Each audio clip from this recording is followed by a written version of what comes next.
Yes, and here they are, the finished product.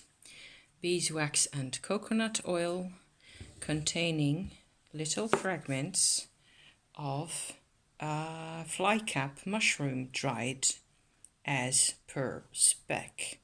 So you can see that you do not see as much of the actual flycap mushroom in there as you would if you use oils, which might also be, you could also do that instead of the beeswax composition here. I use this because you don't get leakage, basically. If I went and used oils, I would have to use a different type of pot, flask, vial, that closes really well with a cap that screws on, like so. And this type, I can just, hold upside down and it works fine for me. It's also, maybe it's a bit of a ritual to stick the mushroom in here and, go about my thing as I do. So this is my first go at actually sitting with them.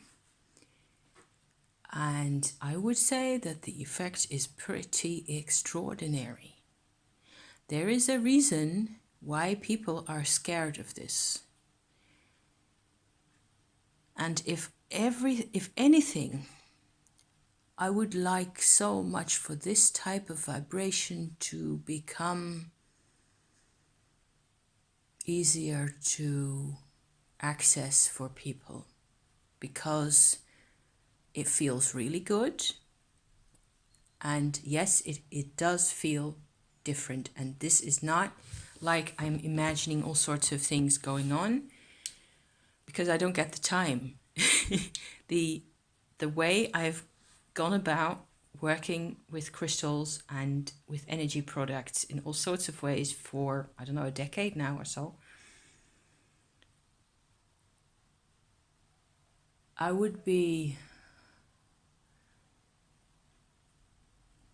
challenged to invent anything at this point. It's just, it fluctuates a bit. And yes, I'm holding the both of them because they're the same. I can also interchange one of them for the other that already got a sticker, the Boletus one over here, so I can compare the expressions, if you like, of the two different mushrooms. And yes, there it is. So the Boletus is accessible, easily accessible. And even so, Paul Stamets, the mycologist that I admire all the way, God, this guy's great. He talks about civilizations in the world being either fans of mushrooms or mushroom haters. And it turns out that the Anglo-Saxons, I think, so that you know who the Anglo-Saxons have become also. There's lots of us around the world, and I'm part Anglo-Saxon myself, are mushroom haters. And in southern and eastern parts of Europe, talking basically, getting back to Europe, I don't know what it's like in the rest of the world, South America, New Zealand, please tell me.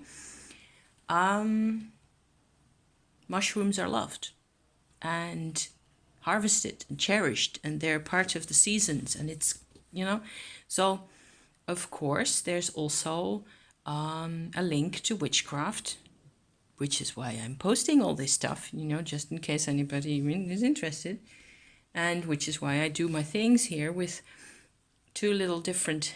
If I do this like that, it kind of makes me go like that inside, because they're really different. Just sitting here, holding them, I am not ingesting anything. So that's really safe, right?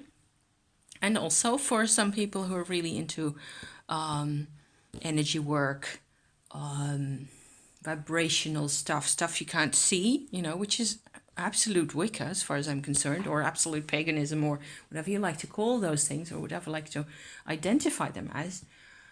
Um,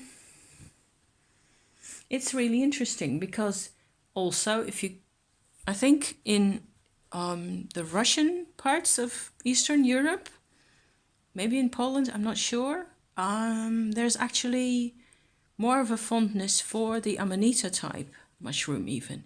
And it goes back to shamanism. Use of the Amanita goes back to shamanism, right? Boletus is a completely different animal. It is an edible mushroom, very well edible, easily digestible, tastes wonderful. It is one of a group of mushrooms that's really easy to recognize and harvest. So in the French-speaking parts of Belgium, in all of France, in any mountainous or hilly area, in Switzerland, Austria, the south of Germany, and the north of Italy, harvesting boletus is the most normal and ordinary thing in the world. And all through summer and all through autumn, people will go out and get those guys, and in different sizes. And if they're a bit more of an expert, they will harvest anything they can find or whatever they prefer at themselves. But boletuses are always among them. And I guess in the Netherlands, we're really also on the mycophobe spectrum. Because anyone in here, if I show my videos or if I show this to anyone out there in the streets, out here, they will run away because I'm afraid, or I'm wondering whether it really hasn't got basically a lot to do with this pagan dimension, and that the Boletus is charged with the crime of the Amanita.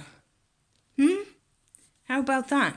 And everybody thinks of they all eat French champignon, from the shop, all of them, and they're not considered mushrooms. Also because they're not wild, they're grown, not harvested. So that's different. And mushrooms are unpredictable, and they will grow one season, they won't grow the next season, or the next year in the same spot, and you will never be sure what you find, which is one of the fun bits, really. If you go look for them now in October, that's one of the fun bits. They're never where you expect them to be, and they always look different from what's going on. And I have a tiny bit of a little theory about the Boletus, that it actually grows best in the full moon phase, depending on the weather and the humidity as well. So, like right now, we have a bit of a sunny spell. And this coming weekend, I'll probably be going to the woods to see what's out there, because Sunday is also full moon in Aries. So that may have something to do with it. The Boletus is very friendly and very, it's kind of a settling vibration. It's calming and grounding. So, and it's like, it's nothing to worry about. The other one, the Amanita, is quite a bit stronger. And even just talking about them, trying to, make this vlog about them at this point, I have to make sure that I sort of step away from my normal rationalist way of doing things. And if I sort of shut down the rational side of me, yes, left brain, I think, it comes up clearer. And there's a wonderful sense of coming from the Amanita then. It's almost completely a light that just sort of comes in.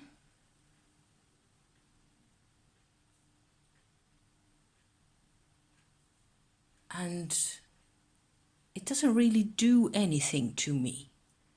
It's inviting, and it's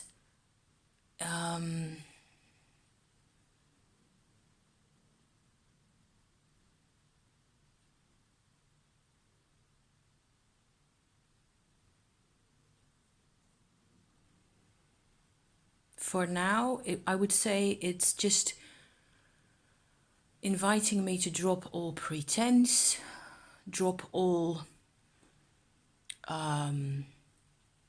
what's that called? You know, when you're a people pleaser, that kind of thing. Just saying that makes me feel the vibration in my arms going up like that.